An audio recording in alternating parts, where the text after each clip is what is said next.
Jungle. Audio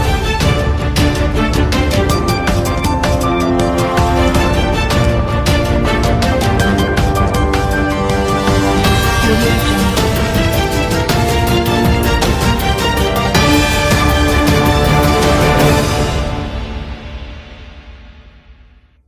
ଖାମେନୀଙ୍କ ମୃତ୍ୟୁ ସମ୍ପର୍କରେ ଏକ ବଡ଼ ଖବର ସାମ୍ନାକୁ ଆସିଛି। ଇରାନୀ ଗଣମାଧ୍ୟମ ମଧ୍ୟ ରିପୋର୍ଟ କରିଛି ଯେ ଖାମେନୀଙ୍କ ମୃତ୍ୟୁ ହୋଇଛି। ତାଙ୍କ ସହିତ ପରିବାରର ଅନ୍ୟ ସଦସ୍ୟମାନେ ମଧ୍ୟ ମୃତ୍ୟୁବରଣ କରିଛନ୍ତି। ଇରାନୀ ଗଣମାଧ୍ୟମ ଖାମେନୀଙ୍କ ମୃତ୍ୟୁକୁ ନିଶ୍ଚିତ କରିଛି। ପ୍ରେସ୍ ଟିଭି ରିପୋର୍ଟ କରିଛି ଯେ ଆମେରିକା ଇସ୍ରାଏଲ ଆକ୍ରମଣରେ ଖାମେନୀଙ୍କ ମୃତ୍ୟୁ ହୋଇଛି।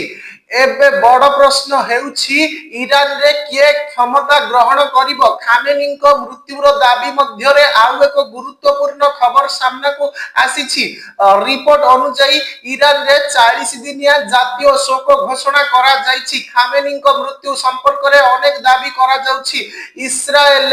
ଇରାନର ସର୍ବୋଚ୍ଚ ନେତା ଅଲି ଖାମେନୀଙ୍କ ମୃତ୍ୟୁ ଦାବି କରିଛି। ଇସ୍ରାଏଲ ପ୍ରଧାନମନ୍ତ୍ରୀ ବେଞ୍ଜାମିନ ନେତାନ୍ୟାହୁ ନିଜେ ଖାମେନୀଙ୍କ ମୃତ୍ୟୁ ଦାବି କରିଛନ୍ତି।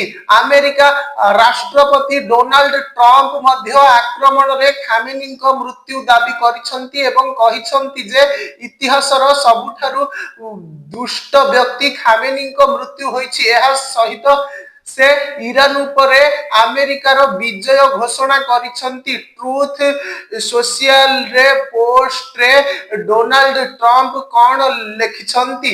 ଆମେରିକା ରାଷ୍ଟ୍ରପତି ଡୋନାଲ୍ଡ ଜେ ଟ୍ରମ୍ପ ପୋଷ୍ଟ କରିଛନ୍ତି, ଇତିହାସର ସବୁଠାରୁ ନୃଶଂସ ପୁରୁଷ ମାନଙ୍କ ମଧ୍ୟରୁ ଜଣେ ଖାମେନୀଙ୍କୁ ହତ୍ୟା କରାଯାଇଛି। ଏହା କେବଳ ଇରାନର ଲୋକଙ୍କ ପାଇଁ ନୁହେଁ ବରଂ ସମସ୍ତ ମହାନ ଆମେରିକୀୟ ଏବଂ ବିଶ୍ୱର ଅନେକ ଦେଶର ଲୋକଙ୍କ ପାଇଁ ନ୍ୟାୟ, ଯେଉଁମାନେ ଖାମେନୀ ଏବଂ ତାଙ୍କର ରକ୍ତ ପିପାସୁ ଗୁଣ୍ଡାଙ୍କ ଦ୍ୱାରା ହତ୍ୟା କିମ୍ବା ଅଙ୍ଗ ବିଖଣ୍ଡିତ ହୋଇଥିଲେ।